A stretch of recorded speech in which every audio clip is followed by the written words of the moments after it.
May I come in sir? లోపలికి రా.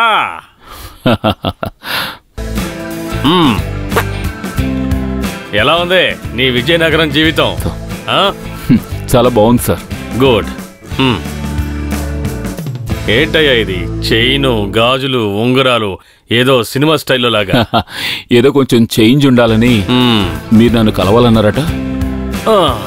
అదేంటంటే BC 400 సంవత్సరాలప్పుడు ఎవరో ఒక మహాత్ముడు మన దేశానికి దక్షిణ దిక్కున ఒక బండరాయి మీద జపం చేస్తూ కూర్చున్నాడు అని ఆ మహాత్ముడికి సంబంధించిన విషయాలు కనిపెట్టడానికి బెంగళూరు నుంచి పురావస్తు శాఖ వాళ్ళు వచ్చి పరిశీలించగా వాళ్ళకు దొరికింది ఒక పైపు బాంబు.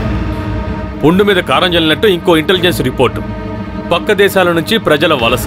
షార్ట్ గా చెప్పాలంటే 24 గంటల లోపు కొన్ని వందల హైలీ ఎక్స్ప్లోజివ్ వెపన్స్ ని దేశవ్యాప్తంగా వెతికి తీయడం జరిగింది.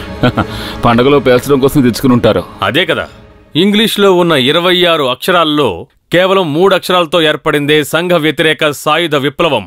వాళ్ళ తీవ్రవాద రాజకీయాల్ని నన్ను రమ్మన్న విషయం చెప్పలేదు. ఆ విషయానికే వస్తున్నాను. ఇవన్నీ ఒకేసారి వచ్చేసరికి మన ముఖ్యమంత్రి గారికి ప్రశాంతత పోయింది. అప్పుడు టోపీ పెట్టుకున్న పోలీస్ అధికారులందరినీ కూడా రప్పించారు. అక్కడికి నేను కూడా వెళ్ళాను, క్లిఫ్ హౌస్ లో హై లెవెల్ కాన్ఫరెన్స్ కి. నేను నీ ప్రమోటర్ అన్న విషయం ముఖ్యమంత్రి తెలుసు అనుకుంటాను. ఇదిగో దీన్ని నాకిచ్చి నీకు ఇవ్వమని చెప్పారు. విషయం పాలిటిక్స్ దే అయినా ఈ ఆర్డర్ని చదివినప్పుడు నీకు థ్రిల్ గా ఉంటుందని నాకు అనిపిస్తోంది. ఏమిటి సార్ ఇది? వేరే ఏం కాదు. మీ అమ్మగారి కుటుంబ సభ్యులు జరిపే ఆలయ ఉత్సవాల వెనుక డబ్బు సంపాదించాలని వాళ్ళకి సంబంధించిన హోటల్స్ ని, డిస్టిలర్స్ ని బాగా ఉపయోగించుకుంటున్నారు. ఏనుగు అంబారీ మీద ఊరంతా తిరిగి వచ్చిన దొర తన సైన మందిరానికి వచ్చినప్పుడు అతను సేద తీరడానికి కొన్ని మోడర్న్ ఐటమ్స్ అంటే ఆడవాళ్ళని అలాగే మిగతా ఐటమ్స్ ని వాళ్ళు ఏర్పాటు చేస్తారు. తెల్లవారుజామునే టపాకాయలు పేలే సమయంలో ఊళ్ళో ఉన్న అమాయకులకిచ్చేది ఫారెన్ లేబుల్ అంటించిన నాటు సారా. పోయిన సంవత్సరం ఈ కేటగిరీకి చెందిన 5గురికి కళ్ళు చెవులు దెబ్బతిన్నాయి. ఈ సంవత్సరం అలా జరగకుండా ఉండడానికి ముందుగానే మనం జాగ్రత్త పడాలి. అవసరమైన ఫోర్స్ నేను పంపిస్తాను. అంటే మీ ఉద్దేశం? Yes, a well plan ride.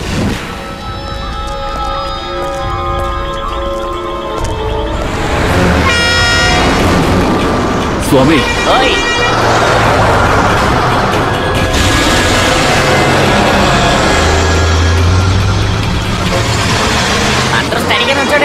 Stop stop. దూరంగా వెళ్ళండి, దూరంగా వెళ్ళండి.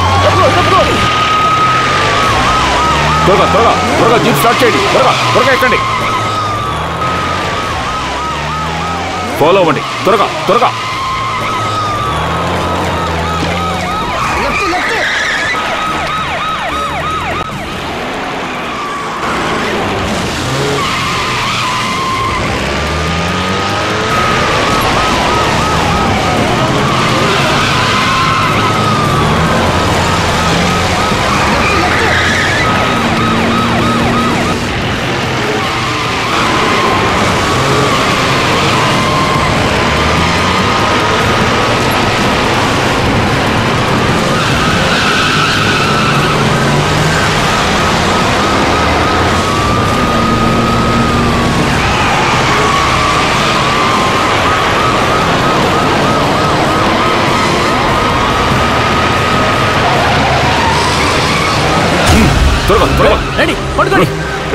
దిగిరారా దొంగ రాస్కెల్.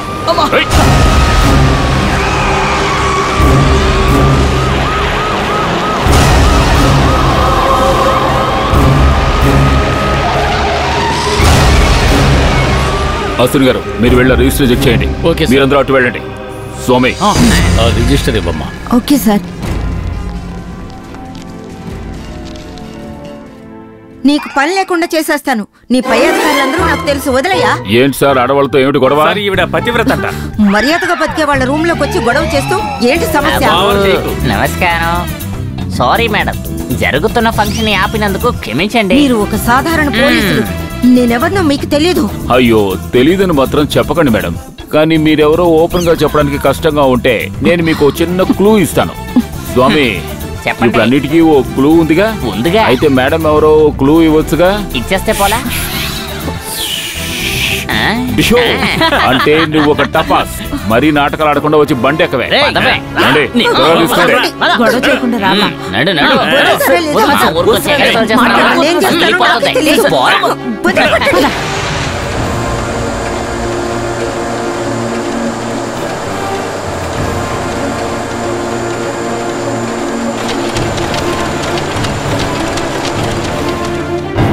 ఓకే అదంతా ఎన్నిసార్లు చెప్పునా అసలు నీ చెత్త బుర్రకి ఎందుకు ఎక్కడం లేదు చెప్పు.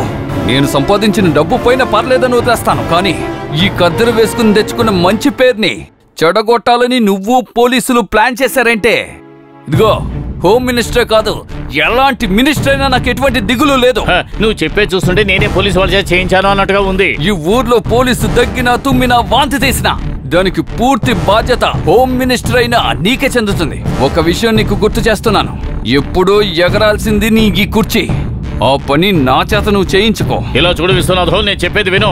ఇది ముఖ్యమంత్రి దగ్గర నుంచి స్ట్రైట్ గా వచ్చిన ఆర్డర్. ముఖ్యమంత్రి అయినా ఇంకొకటైనా ముందు నాకు ఈ విషయం తెలియాలి.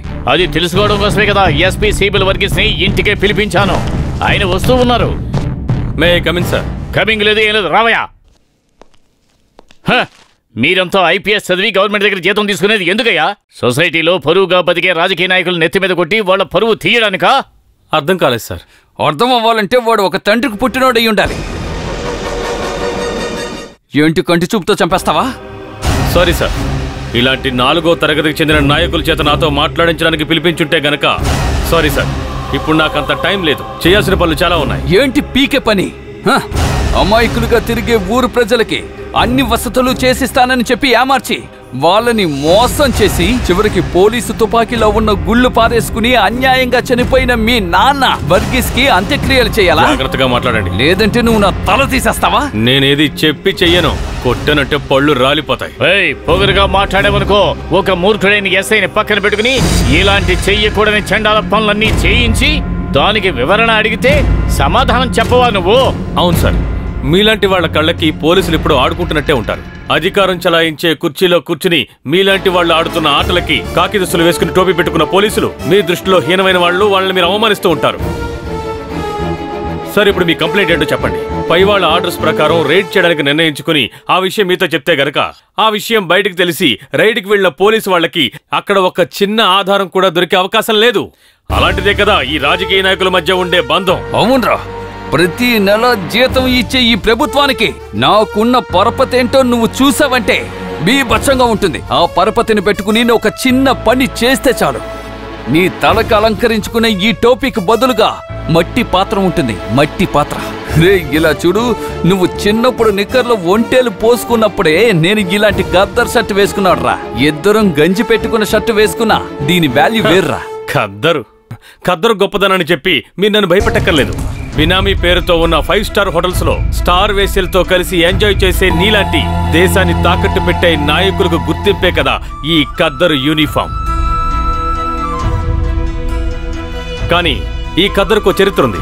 కొంతమంది కష్టజీవులు వాళ్ల కన్నీటిని శ్రమని ధారపోసి సాధించుకున్న మన స్వాతంత్రానికి చెందిన ఒక గుర్తింపు. అది నీలాంటి ఒక అబ్బకి పుట్టిన వాళ్ళకి చెప్పిన అర్థం కాదు. ఆవేశం మంచిదే, కానీ చెయ్యెత్తడానికి ముందు ఒక్క నిమిషం అది ఒక కమ్యూనిస్టు నాయకుడి రక్తం ప్రవహించే అతని కొడుకు మీద అని గుర్తుంచుకోవాలి. ఆ రక్తం ముందు రాజకీయాలను అడ్డం పెట్టుకుని తన స్వార్థ ప్రయోజనాలకు ఉపయోగించుకుని నీలాంటి వాడికి అర్హత లేదు. మిస్టర్ ఎస్పీ, ఏం చేస్తున్నావు? సారీ సార్, లెజిస్లేటివ్ అసెంబ్లీలో మెంబర్ అయిన ఇతని విషయంలో నేను చేసింది తప్పైతే పిలిపిస్తే చాలు, వచ్చి తీసుకుంటాను. ఈ అలంకార వస్తువుకి బదులుగా ఇచ్చి మట్టి కుండ.